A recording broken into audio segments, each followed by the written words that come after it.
محترم ناظرین السلام علیکم۔ آج اس کا پہلا دن تھا، بلکہ یوں کہنا چاہیے کہ آج اس کی پہلی رات تھی۔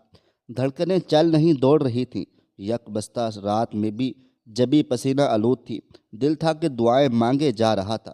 لگژری کار میں بیٹھنے کے سپنے اس کے بچپن سے لے کر جوانی کی دہلیز تک جڑے تھے، اور آج پہلی بار وہ اتنی قیمتی گاڑی میں بیٹھی تھی جس نے اسے ایک چوک سے پک کیا تھا۔ خواب کی تعبیر بہت اذیت ناک تھی۔ یہ خواہش کی تکمیل نہیں، گویا سزا تھی، اور زندگی کی ایسی کتنی سزائیں وہ جھیل چکی تھی جس نے اسے آج روح تک کو اذیت دینے پر مجبور کر دیا تھا۔ بھیانک حقیقت منہ کھولے سامنے کھڑی تھی، لیکن پھر بھی اس کے دل میں امیدوں کے چراغ جل بجھ رہے تھے۔ ایک مہم سی آس تھی۔ زندگی میں پہلی بار اس نے انسانوں کے جذبہ ایمان اور انسانیت پسندی کو آزمانے کا فیصلہ کر لیا تھا۔ وہ مسلسل اپنی داستان کے المناک پہلوؤں کو ترتیب دینے میں لگی ہوئی تھی۔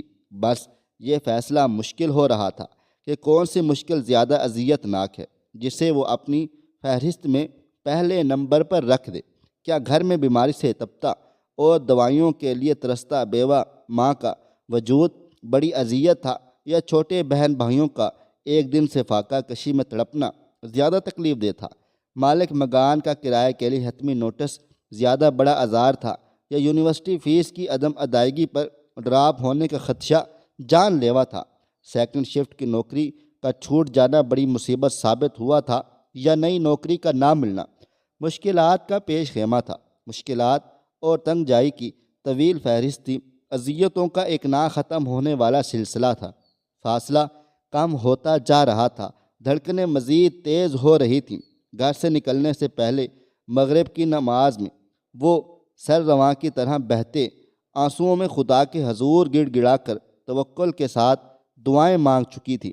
اسے اب یاد آ رہا تھا جب وہ اشک بار آنکھوں کے ساتھ گرد و نواح سے بے خبر دعا میں مشغول تھی، ساتھ والے ہی کمرے سے بیمار ماں کی مسلسل کھانسنے کی آواز آ رہی تھی، اور جب اس نے دعا کے اختتام کے بعد سامنے دیکھا تو اس کے لیے مشکل ترین فیصلہ آسان ہو گیا تھا۔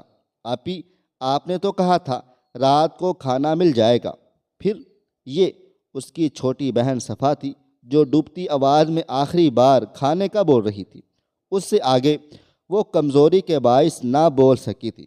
اس نے صفا کو پیار سے پکڑ کر چارپائی پر لٹا دیا۔ بس میں کھانا لینے ہی جا رہی ہوں، آپ میرا انتظار کرنا، سونا مت۔ اس نے اس کے ماتھے پر بوسہ لیتے ہوئے کہا تھا۔ آپی، میں بھی نہیں سوؤں گا۔ یہ 7 سالہ عبداللہ تھا، جس نے اس موقع پر اپنی موجودگی کا احساس دلانا ضروری سمجھا تھا۔ ایمان نے مڑ کر ایک نظر معصوم چہرے پر نظر ڈالی، جہاں طلب و آس کا ایک جہاں موزن تھا۔ بیٹا یہاں ہو، ایمان نے اسے بلایا، اور جیسے ہی عبداللہ اس کے قریب آیا، اس نے اسے اپنے سینے سے لگا کر بھینچ لیا تھا۔ معلوم نہیں یہ پیار کا جذبہ تھا یا ترس کا احساس، جو اس کے چہرے پر نظر ڈالنے کے بعد اسے اندر سے توڑ دینے کے لیے کافی ہوا تھا۔ عبداللہ اور صفا کو لٹانے کے بعد باہر آ کر اس نے اپنی کلاس فیلو شیزہ کو کال کی تھی، جو بلو ایریا کی یونیورسٹی میں بااختیار ڈیلر تھی۔ میں تیار ہوں، گاڑی بھیج دو، اس نے کال پر کہا تھا۔ گڈ سویٹی، تم ایسے ہی پریشان ہو رہی تھی، 2-3 گھنٹے کی بات ہے، بس انتظار کرنا، 10 منٹ کے بعد گاڑی تمہارے گھر آ جائے گی، اور ہاں، ان باتوں کا خاص خیال رکھنا جو تمہیں بتائی تھیں، شیزہ نے چہک کر کہا تھا۔ 10 منٹس کے بعد جو سفر شروع ہوا تھا، اس کا اختتام ایک خوبصورت کوٹھی کے سامنے ہوا تھا۔ ڈرائیور نے گاڑی گیراج میں پارک کرنے کے بعد اس کی ایک خوبصورت سے بیڈ روم تک رہنمائی کی تھی۔ آپ یہاں بیٹھیں صاحب، آتے ہیں۔ وہ اس کو بٹھا کر چلا گیا تھا۔ کمرہ ٹھنڈا تھا، لیکن اس کو پسینے آ رہے تھے۔ وہ حافظہ تھی، 5 وقتہ نمازی تھی۔ زندگی کے 21 سال گزارنے کے بعد آج تک خدا کی قائم کردہ حدود سے نہ نکلی تھی، لیکن آج اس کا خود پر سے 21 سال کا زحم ٹوٹنے والا تھا۔ وہ وہاں بیٹھ کر خود کو زمانے کی بدترین عورت محسوس کر رہی تھی۔ کیا اس کی زندگی بھر کی کمائی خاک میں ملنے والی تھی؟ کیا اس کے بعد وہ خدا کا سامنا کرنے کے قابل رہے گی؟ عبادتوں کے ضیاء سے خدا کی جدائی کا غم شدید تھا۔ وہ بچھڑنا نہیں چاہتی تھی، لیکن بچھڑ رہی تھی۔ زندگی کا واحد سکون خدا کو حال غم سنانا تھا، اس سے باتیں کرنا تھا، اس کے حضور سجدہ ریز ہونا تھا، جسے وہ کبھی کھونا نہیں چاہتی تھی۔ لیکن چاہت سے کچھ نہیں ہوتا، حالات سے ہوتا ہے، اور حالات نے بتا دیا تھا کہ اس کے رہندہ درگاہ میں ہونے والے چند ہی لمحے باقی تھے۔ انتظار طویل ہو رہا تھا، آدھا گھنٹہ بیت چکا تھا۔ اس کے سامنے صفا اور عبداللہ کے معصوم چہرے منڈلا رہے تھے۔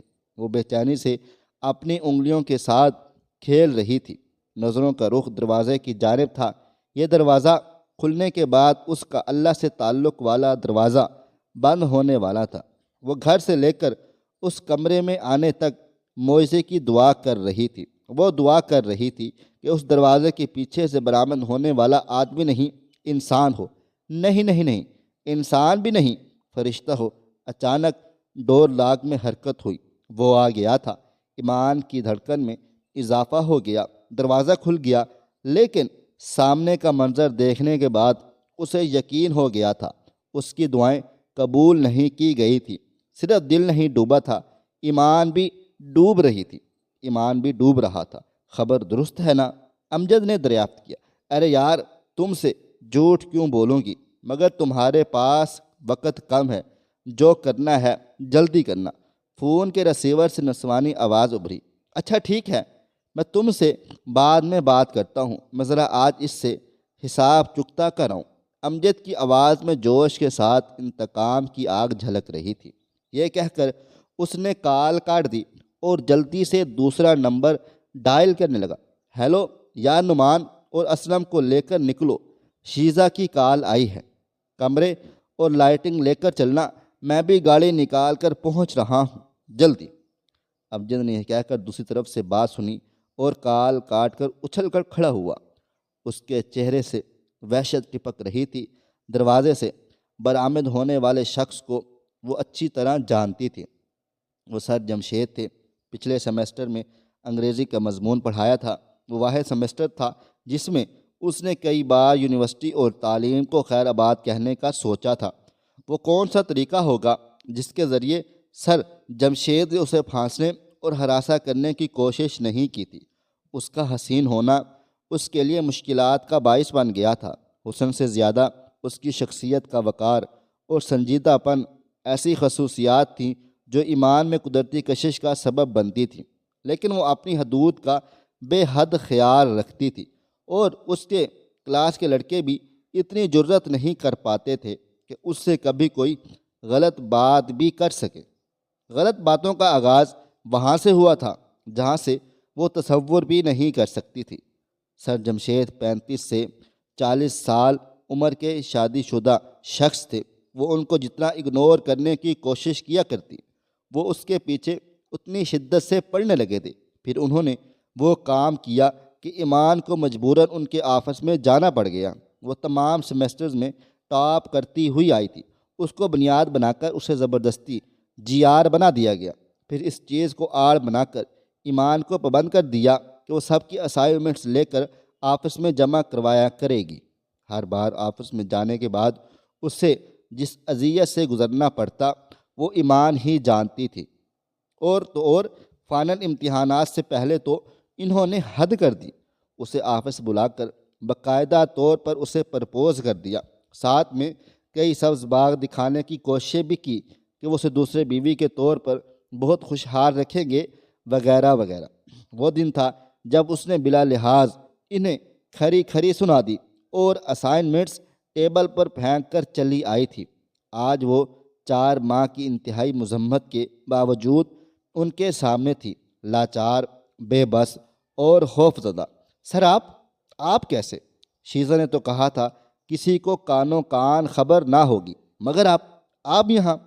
ایمان نے اٹک اٹک کر بولنا شروع کر دیا۔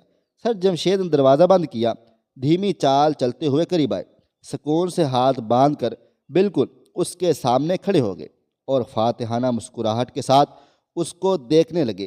تم خوفزدہ ہو کر اور بھی خوبصورت لگ رہی ہو۔ آواز میں بلا کا اطمینان تھا۔ سر، میری ماں بیماری سے مر رہی ہے، میرے چھوٹے بھائی اور بہن نے کل رات سے کچھ بھی نہیں کھایا، پلیز سر میری مدد کریں، پلیز سر، ایمان نے رقت امیز لہجے میں جلدی جلدی بولنا شروع کر دیا۔ سارے راستے وہ جس انداز میں زندگی کہانی کا اسکرپٹ سوچتی رہی، وہ سب کا سب بکھر چکا تھا۔ عزت لٹنے کے مقام سے باعزت نکلنے کا خواب چکنا چور ہو چکا تھا۔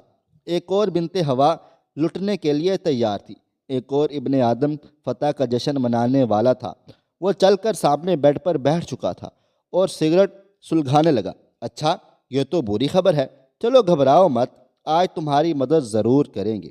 سگریٹ کا لمبا کش لے کر دھواں اس کے چہرے پر اڑا دیا گیا تھا۔ جواب مل گیا تھا۔ ایمان کے چہرے سے آنسوؤں کی لڑیوں نے بہہ کر تھوڑی تک کا سفر طے کیا۔ اس نے آخری بار گلوگیر لہجے میں بولنا شروع کر دیا۔ سر، میں جھوٹ نہیں بول رہی، خدا کی قسم، آپ میرے گھر بھی چل کر دیکھ سکتے ہیں۔ میں واقعی بہت مجبور ہوں۔ آپ جانتے ہیں میں ایسی لڑکی نہیں ہوں۔ میری نوکری چھوٹ گئی اور بات مکمل ہونے سے پہلے ہی ایک زناٹے دار تھپڑ اس کے منہ پر آ پڑا تھا۔ بلشٹ رافع، میں یہاں تیرے گھر کے حالات سننے نہیں آیا۔ تو نے کیا سمجھ لیا تھا کہ جمشید کو انکار کرنا آسان ہے؟ کیا میرے لیے کچھ ناممکن نہیں؟ میں تجھے عزت کی روٹی دے رہا تھا اور دیکھ تو نے کیا ذلت کی روٹی کا انتخاب کیا۔ بڑا ناز تھا اپنی پارسائی کا، اب یہ رونا دھونا بند کر ورنہ خالی ہاتھ جائے گی۔ وہ سر جمشید نہیں تھے، اس نے آج رات کسی فرشتہ کی دعا مانگی تھی۔ اسے فرشتہ کیا انسان بھی نہیں ملا تھا۔ سامنے بیٹھا آدمی نہیں، درندہ تھا، درندہ۔ سر، اللہ کی پکڑ سے ڈریں، آپ تو مسلمان ہیں نا؟ پھر بھی اس کے رونے میں شدت آ چکی تھی، اپنی بے بسی پر، حالات پر۔ ہا ہا، جو اب ایک بلند کہکہ بلند ہوا تھا۔ یہ اپنے قبر کے عذاب کی ببتا مجھے مت سناؤ، میں کسی خدا پر یقین نہیں رکھتا، یہاں تمہارا مذہبی منجن نہیں بکنے والا۔ آواز میں رونت تھی۔ پلیز سر، وہ بولنے لگی کہ سر جمشید نے اس کے بالوں کو مضبوطی سے مٹھی میں جکڑ لیا۔ درد کے مارے اس کی چیخ نکلی تھی۔ بولو نا، اپنی یہ رام کہانی بند کرو۔ سر جمشید بھیڑیے کی سی آواز میں غرا رہے تھے۔ ایمان ماہی بے آب کی طرح ان کے ہاتھوں میں تڑپ رہی تھی، ان کی التجاؤں میں کمی آنے لگی تھی۔ ایمان نے جان لیا تھا یہ اس کی تقدیر ہے، وہ تقدیر سے نہیں لڑ سکتی۔ ایک اور بنت ہوا حالات سے سمجھوتے کے لیے تیار تھی۔ سر، آپ جو کہیں گے میں تیار ہوں، مجھے آج رات پیسے چاہیے۔ دو ننھی جانوں سے کیا وعدہ میرے کاندھوں پر ایسا بوجھ ہے کہ میں آپ کی گرفت سے نکلنا بھی چاہوں تو بھی نہیں نکل سکتی۔ ایمان نے سر نیچے کیے غمناک لہجے میں کہا۔ جواب میں سر جمشید نے ایک معنی خیز مسکراہٹ کے ساتھ اس کی تھوڑی کو انگلی سے اوپر کیا تھا۔ تمہیں مجھ سے بچا بھی کون سکتا ہے؟ ایمان کو لگا سر جمشید ٹھیک ہی کہہ رہے تھے، جو بچا سکتا تھا اس سے وہ خیر مانگ چکی تھی، بدلے میں سر جمشید کی شکل میں اسے شر مل رہا تھا۔ جب وہ نہیں بچا رہا تو کون بچا سکتا ہے؟ بس سر، میری ایک درخواست ہے، اس بات کی خبر کسی کو نہیں ہونی چاہیے۔ میں یہ سب انتہائی مجبوری میں کر رہی ہوں۔ یہ بات کسی کو پتہ لگی تو اس معاشرے نے مجھے جینے نہیں دینا۔ وہ لوگ جو اپنی بیٹیوں کو میری مثالیں دیتے تھے، ان کا مان ٹوٹ جائے گا، اور صرف مان نہیں، ایمان بھی ٹوٹ جائے گا۔ میں نہیں چاہتی میری ذات کی گندگی میرے مذہب کے لیے داغ بن کر رہ جائے۔ ایمان کو اب بھی خدا کا خیال تھا۔ سر جمشید نے اس کی آنکھوں میں آنکھیں ڈالیں۔ کیا یاد کرو گی؟ جاؤ، وعدہ رہا۔ اچانک باہر سے شور کی آواز بلند ہونے لگی۔ سر جمشید جلدی سے کھڑے ہو کر دروازے کی جانب بڑھنے ہی لگے تھے کہ دروازہ ایک دھماکے کے ساتھ کھلا۔ کمرے میں تیز روشنی کا سیلاب آیا تھا، جس کا فوکس ایمان اور سر جمشید تھے۔ نعمان، کیمرہ آن کر اس حرامی انسان کو آج بتاتا ہوں کہ مجھ سے پنگا لینے کا انجام کیا ہوتا ہے۔ لڑکی کو بھی فوکس کر۔ اسلم، تو باہر کھڑا ہو، دیکھ کوئی آئے نہ یہاں۔ امجد اپنے 3 ساتھیوں سمیت وارد ہو چکا تھا۔ جمشید نے آگے بڑھنے کی کوشش کی، لیکن ایک زوردار تھپڑ کھا کر پیچھے بیڈ پر گرا تھا۔ یہ امجد کا ہاتھ تھا۔ ارے رکو رکو رکو، یہ تو ایمان ہے، یہ یہاں کیسے؟ یہ اس کا کلاس فیلو احمد تھا، جس نے ہاتھ میں ٹارچ تھام رکھی تھی اور انتہائی حیرت بھرے لہجے میں اس کے آنسوؤں سے تر چہرے کو دیکھ رہا تھا۔ کیسے؟ مطلب یہاں ایک ہی کام کے لیے تو اس کو بھیجا گیا ہے اور یہ حرامزادی اسی کام کے لیے یہاں آئی ہے۔ امجد جو ان کا سینئر تھا، اس نے خون بار آنکھوں سے ایمان کی طرف دیکھ کر کہا تھا، نہیں نہیں یار، میں ایمان کو جانتا ہوں، وہ ایسی ہرگز نہیں تھی۔ ایمان تم بتاؤ، تم یہاں کیا کر رہی ہو؟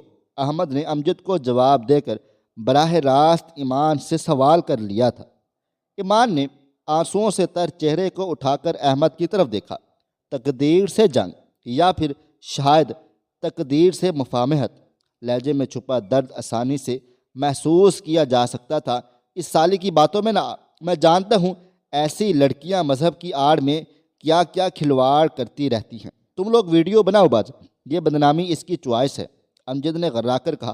لیکن یار، احمد نے کچھ کہنے کی کوشش کی، لیکن امجد نے ہاتھ کے اشارے سے اسے چپ رہنے کا کہہ دیا۔ تھوڑی دیر بعد مردانگی کے جھنڈے گاڑنے والے سر جمشید کی ڈر اور بدنامی کے خوف سے آواز بھی نہیں نکل رہی تھی۔ وہ امجد کو جانتے تھے اور یہ بھی جان چکے تھے کہ آج بہت برے پھنسے ہیں۔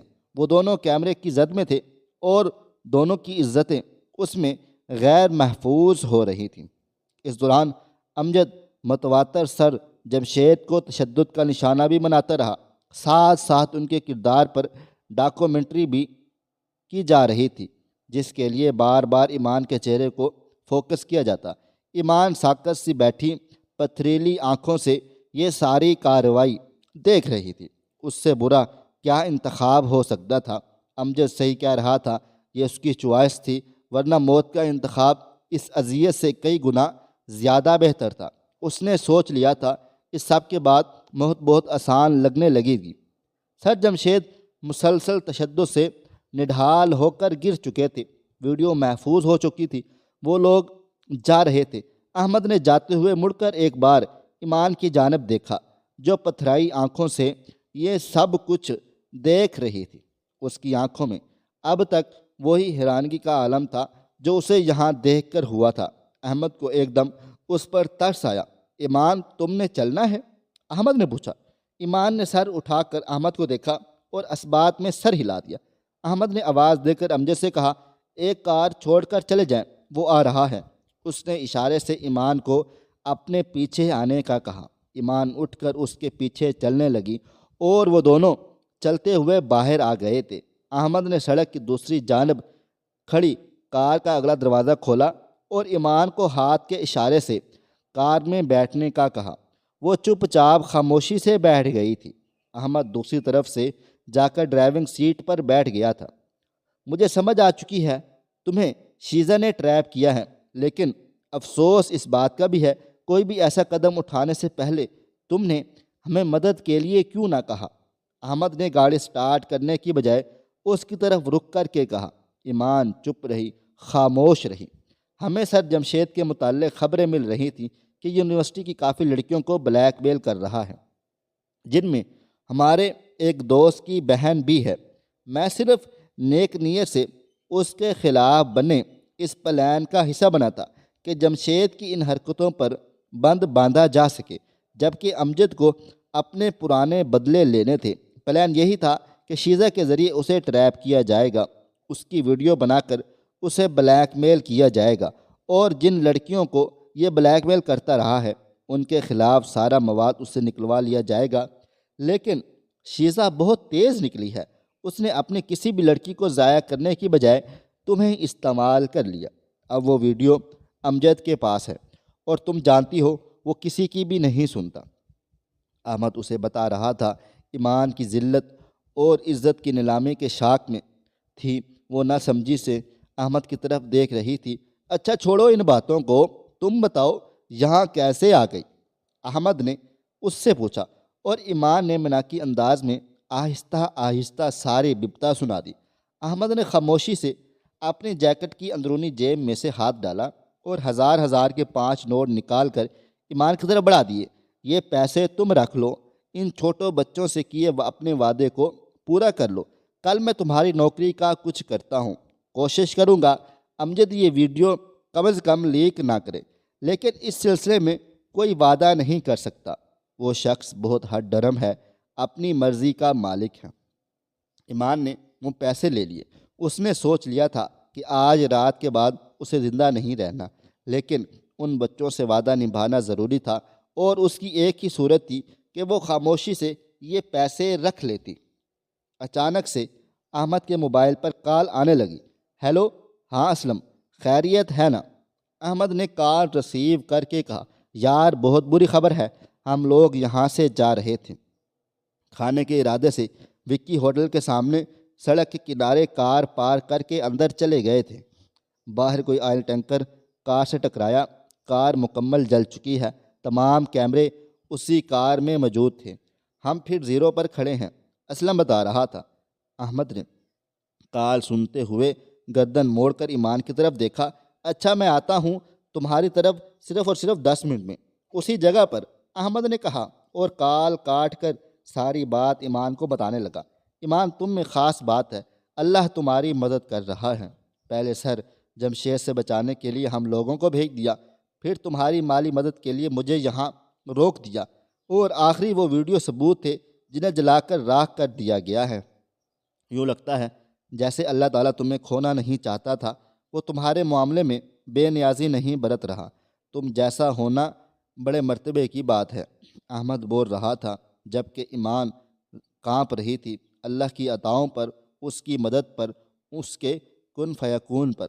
کچھ دیر پہلے اپنی دعاؤں کی عدم قبولیت کا سوگ منانے رہی تھی، اللہ کے سے دل ہی دل میں شکوے کر رہی تھی۔ اسے اب سمجھ نہیں آ رہی تھی میں کو شکر کیسے ادا کرے۔